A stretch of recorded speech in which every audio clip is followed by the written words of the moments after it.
Next, we have a fireside chat. Of course, there's no actual fire in here, but if you step outside in your suit for 5 minutes, you will feel like there is. So we welcome Enrico Bradamante, the founder and chairman of iGEN, and Liesbeth Oost, the head of ESG at GVH Gaming and Entertainment Group, to discuss the role of ESG in gaming. Thank you.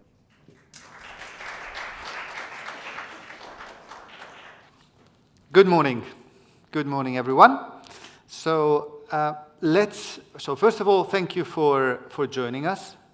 This second session is going to be more of an informal discussion that Liesbeth and I will have. And I certainly encourage any question. This should not be just a one-way conversation. I look forward to this being a discussion throughout today. My name is Enrico Bradamante, and I would like to ask Liesbeth to introduce herself first. So my name is Liesbeth Oost. I've been with the industry for around 9 years, working mostly in CSR, developing in sustainability roles. Right now I'm with a Dutch operator, with iGEN.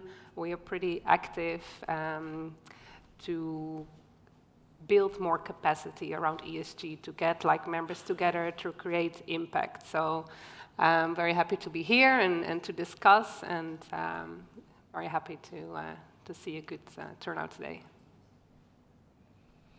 Absolutely. So thank you for that, Liesbeth. So from my side, I am the founder of iGEN, and we started iGEN 6 years ago to allow exactly this, to allow the gaming industry to get together and to drive some initiatives in different areas, ESG being a very important one, because we believe that the industry, when we come together, we have a multiplying effect. Of course, everybody knows the economic impact that the gaming industry has in Malta, the fact that there are 11,000, 12,000 professionals. Most of them are present in this room as well, that are working directly in the gaming industry. And when we get together, we can achieve some really important differences. We can influence the policymakers, and Ivan Filetti from Gaming Malta likes to talk about Malta as being the home of iGaming. And I very much feel that is a great description. The MGA, as Charles has mentioned, has always been at the forefront of regulatory and compliance. And I'm so happy that on the ESG front as well, it is one of the first regulator that is really driving this agenda ahead of the regulations. Yeah, exactly, and I think that's where we meet in a very unique space here, because there is dialogue between us. We are at the stage that we can really influence and make it very accurate to what we can do as a business to be more socially responsible in all these different fields that fall under ESG. A lot is already being done with companies, and some items, they can be analyzed to set targets and become better. And I think that's the space where we see ourselves now, with the EU having brought about the CSRD, a regulation around ESG, that's all focused on making it more standardized, not having everybody or every company for their own, developing their own rules, how they will become more sustainable, but have it more an overarching framework which will help us to compare companies to each other, to have better transparency. So I think that would really help us in the long term. I think what we see now is that the general rules and requirements are not sector specific. This is a long-term goal of the EU. They want to make ESG more sector specific, because it would be more applicable, and you would be doing more impactful work. But I think in that space, to become more sector specific, iGEN as an industry group can play a very good role to gather ideas and opinions and a collective feedback to how we can fill in those ESG requirements specifically to our industry. So, Liesbeth, you are, as I see it, one of the experts in this field. You've been working for many years, even from before it was called ESG. So can you take the guidelines, the theory, let's say the regulatory inputs, and provide us with some concrete and tangible examples of the work that you have been involved over the years with the different companies, from Aspire to NeoGames to Joy? Yeah. Because in the audience, I was talking earlier, there are people that are really keen to learn and to find out what concretely are we doing, have you been doing. So can you share some of your examples? If we look at it like a little bit more broad, we have seen like over a decade or so that interest from stakeholders why companies would be more sustainable would before be mostly investor based, because investors would put pressure, or maybe lenders from big institutional banks. They would not invest if you would not have certain requirements focused on ESG. And we've seen like a bit of a transformation that all stakeholders of a company, not just the investors, the employees, the consumers, the society as a whole, the regulators. It's a much more broad spectrum of all the stakeholders that companies take into account to decide their ESG topics. And they will also be the ones that hold them accountable for it in the end. So I think that's like the broader, like maybe it went a bit from a financial focus to a more of a purpose focus. Companies have more of a purpose to fulfill. We see also employees applying for jobs. They want to know, what is the purpose of this company? How are they committed to their social responsibility? And before that was much less. And my career indeed developed in this role. I came from government, so I understand like governments, how they want companies to be more sustainable and how that applies to a business. So we saw more focus on CSRD with GIG, for example, and Aspire. They were listed in Sweden. There was a lot of, or there was more pressure from the stock market. Now I work for a private equity company, but there is, I feel like, because it has developed, pressure overall from society, and of course they will be in scope for CSRD. So there we started building. I think once you are at the start of your ESG journey, it can be quite overwhelming, but I think once you assess your company, what is important for us, you start seeing that you're actually doing a lot in the different areas. For example, on your HR, you can measure what you do for training for your employees, how diverse you are, of inclusive, do people feel safe at your workplace. On the environment, for example, we are in a quite digital industry. We're not the most polluting industries compared to the top 10. I think we are not even there. So we can still do a lot, but it all starts with analyzing, according to stakeholder assessment and a long list of topics, what is important for us. And there you see that, for example, responsible gaming is a very important topic here, because that's where we have a direct social impact on our consumers, on our end users. And I think it makes very good sense, because if you look at the word sustainable, it's you want to keep a relation for an extended period of time, for a long time. And that's exactly the shift that we see within responsible gaming. That's having a long relationship, like keeping that customer for a longer time, interacting more, like nurturing that relationship, not having them overspend or be unhappy with their play. And I think companies really realize that that's their future goal, of having a longevity and a sustainable business, of keeping your clients long with you as well. Very good. I have a question for the audience. Just a show of hand, who has heard of the Safer Gambling Week? I would say the minority. So Safer Gambling Week is I think, an example of what Charles was mentioning, the industry going beyond just the pure regulatory requirements.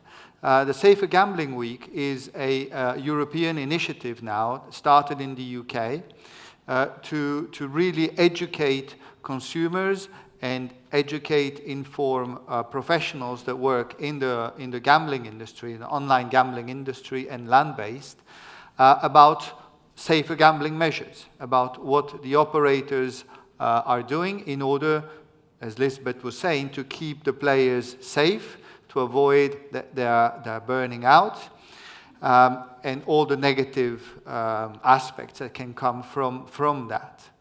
And we, as iGEN, have been organizing for a number of years the Malta chapter of the Safer Gambling Week. And we do this in coordination with the MGA. So this is just one example of the concrete actions that we are taking as iGEN. Another example that fits more on the grassroots, at the grassroots levels, and that involves both the environment and the social aspect, is that we are organizing cleanups, tree planting, where we involve the employees, the actual employees, and we have hundreds of employees that come from the iGEN members, from our partners, and just last Saturday, Glenn, who's sitting in the front here to our left, organized a fantastic cleanup as part of the World Ocean Day. And we picked up from the beaches and from the seabed over 2 tons of waste that was discarded in the sea. And these type of actions create a fantastic engagement amongst employees. It shows the employees that the companies care. And we create also relationships with the people that we spend a few hours of our day. We involve kids, our children as well. It's very important to get the kids on the ESG bandwagon from early on, so to speak. Yeah. So these are just some examples of the activities that we are driving specifically. I think those are really amazing work that iGEN has done, and everybody can hook on to that. And in the wider field, once you establish your main ESG focus point through your materiality analysis, then you want to start working on them to improve them. You start setting goals, like mid, long-term goals, and you put specific metrics or KPIs on it, how you think you can measure that. And then all these more tangible actions come in, because you want to show year after year that you have done something to improve the topics that you find really important for your business. So whether it's environment, I think through cleanups and tree planting, you can actually count an amount of CO2 that you give back, for example, or give back to the community is important there. And through Safer Gambling Week, you can have that under awareness building and having more of that conversation about safer gambling. And for example, participating in Pride or diversity and trainings, it can be all under there, and you have to find ways to measure it, put numbers on it, whether it's quantitative or qualitative, because in the end you want to show that, and you want to show how your company has improved there. So I think with weeks or months like Pride and Safer Gambling Week, it's also important to recognize it's not just that week. The company's been working on that topic and providing a safe gaming environment the whole year throughout. But it's good to have a week that you can really put a lot more effort. You can have your main banner on the website to provoke almost the conversation around it, because you want that to be on the agenda, and you want that to be a topic of conversation that everybody is comfortable with. Absolutely. So the Safer Gambling Week is on the 18th to 24th of November. So there is still plenty of time to get ready for that and get engaged. Is there any question or any comment? Andrew? Thanks, Enrico. Liesbeth, you mentioned that the ESG is starting to go beyond just the investors and that other stakeholders are involved, getting interested, employees and so on, and particularly customers. How are customers going to get the information about the ESG performance or rating for a particular company? Because I don't see that necessarily on their websites. And also the second part of that, how do they then compare the different companies?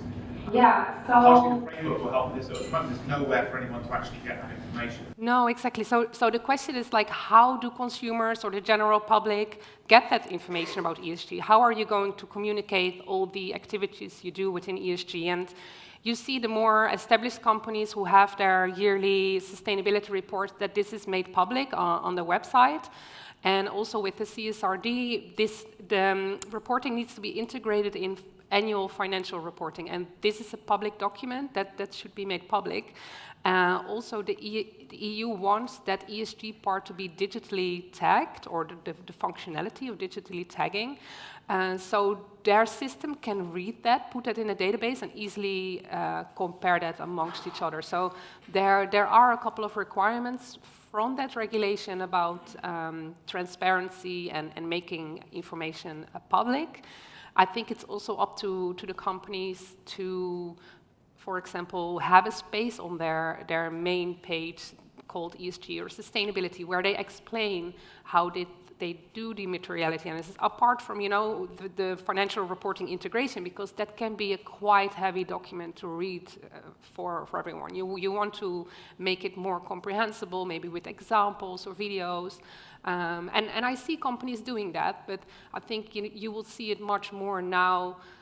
Regulation is coming in, and I think also with MGA licensees that they want to show, like, we have been part of the ESG code, we have handed in our report, and perhaps they have received one of the 2 badges, which they can place on their website or in their report, which is something to be proud of. So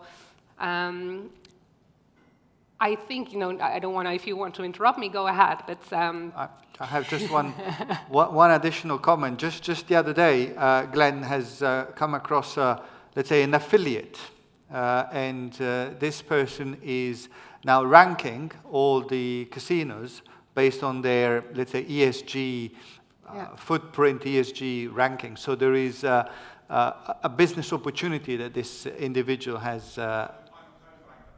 You're the co-founder of that. Yeah. Right, there you go. So you see, once the affiliates start seeing this as a way to go, then I think we need to get more people on board. This is also, you know, it's a bit scary because the first year there will be a lot of probably judgment, reviews, rankings, and you're like, how do I come out? But it will be good in the end to help us to see where we can do better and how we are within the industry. And the point I wanted to make as well, that maybe we have seen little information externally up till now, because there has been a bit of a negative vibe around ESG communications. There has been a lot about greenwashing, like whatever you say, you know, you just want to make it look good, but there is nothing to back it up.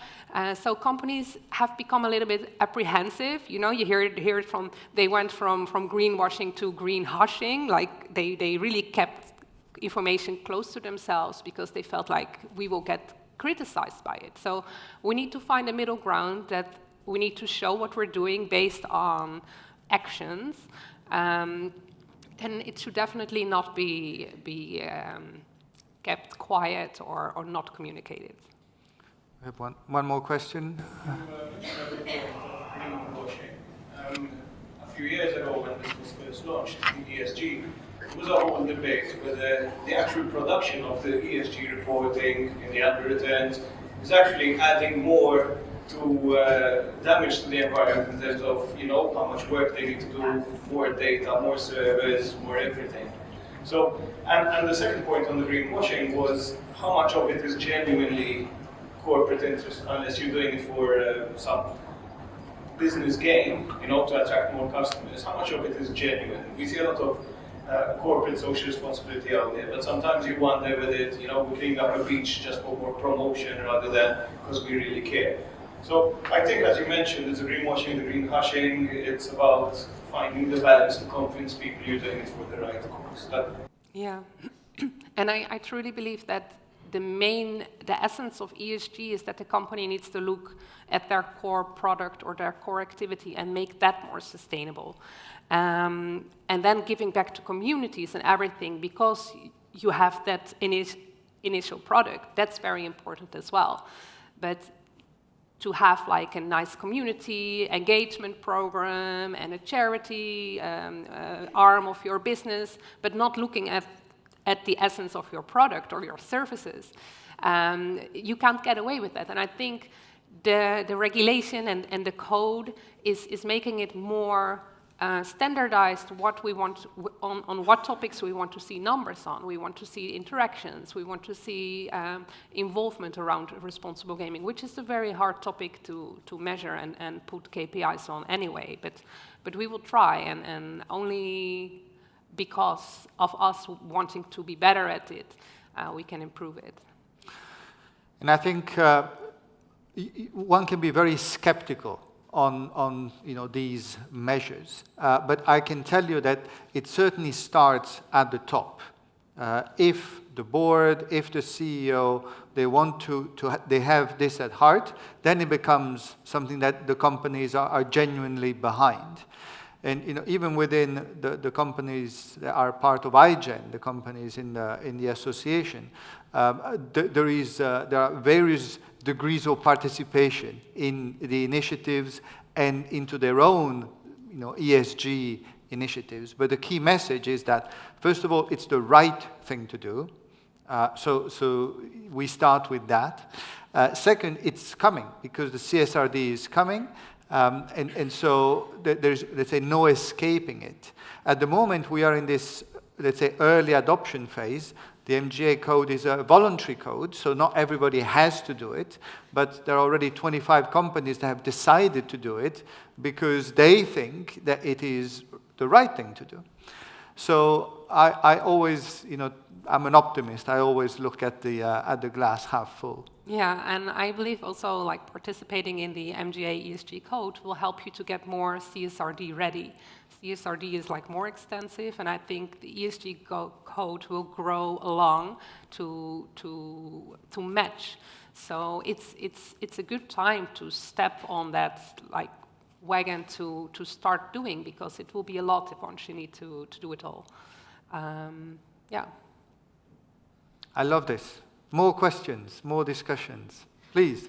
I thought these were a very interesting question, and it's obviously a legitimate concern how genuine is this, but at the same time, I see no harm in actually there being a good business incentive to it, because that aligns incentives and makes sure it happens. And one of the things Liesbeth mentioned is also on the recruitment and talent side.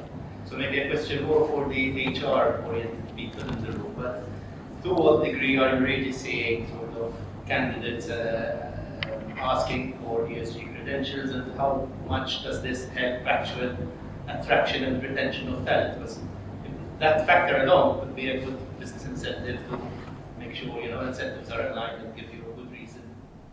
Much more than the genuineness of your life. Yeah. Absolutely. Can I put Anna on the spot to answer this question? You do. Oh, you do. You always. Yeah.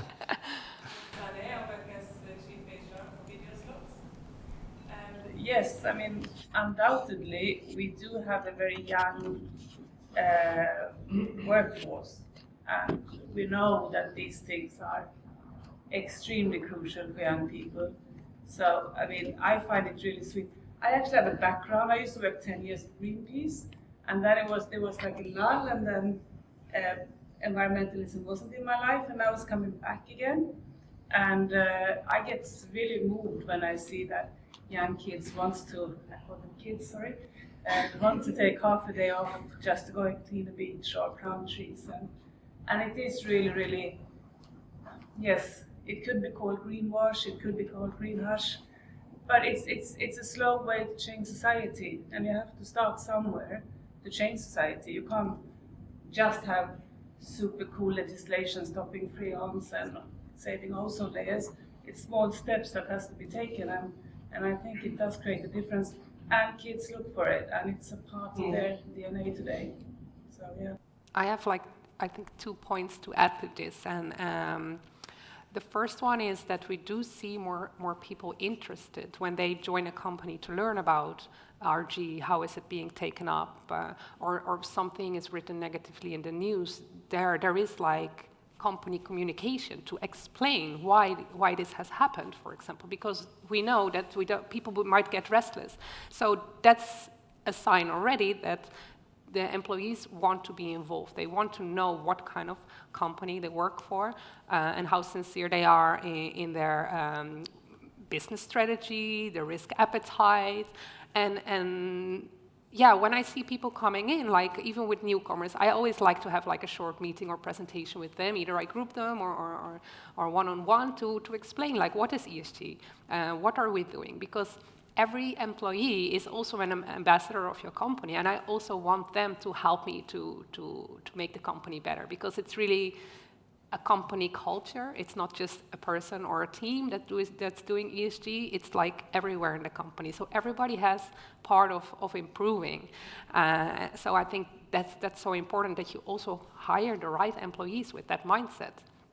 And I think the second one, I have been thinking about this because with all this regulation and more focus on due diligence and where does a company stand and how responsible they are, employees are needing, they need to be more aware of what kind of company they work for, because it can have implications for their future career choices.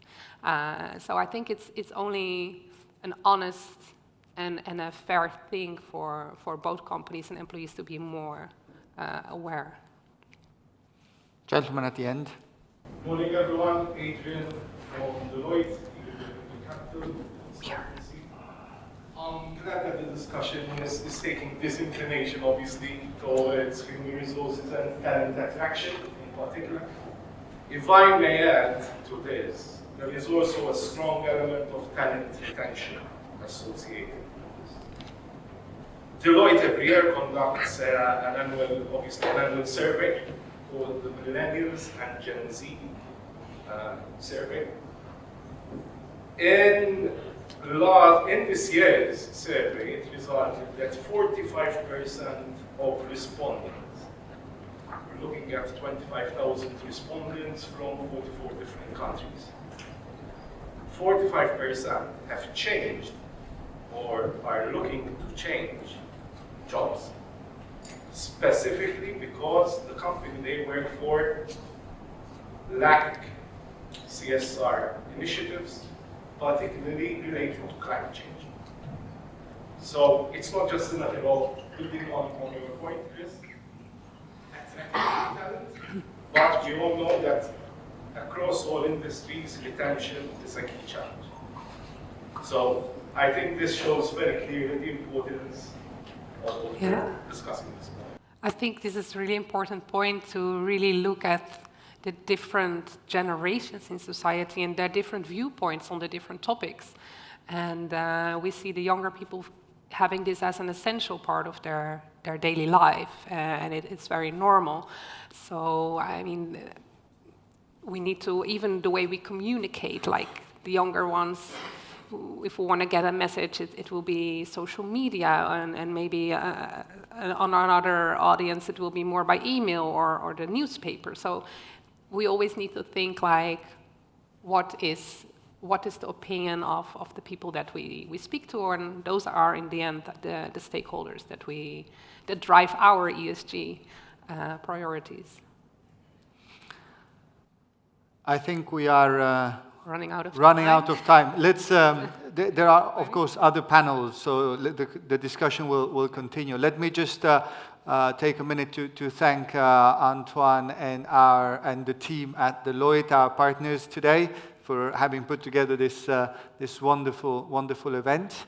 And I'll hand it back to yourselves. Yes, thank you so much. Thank you.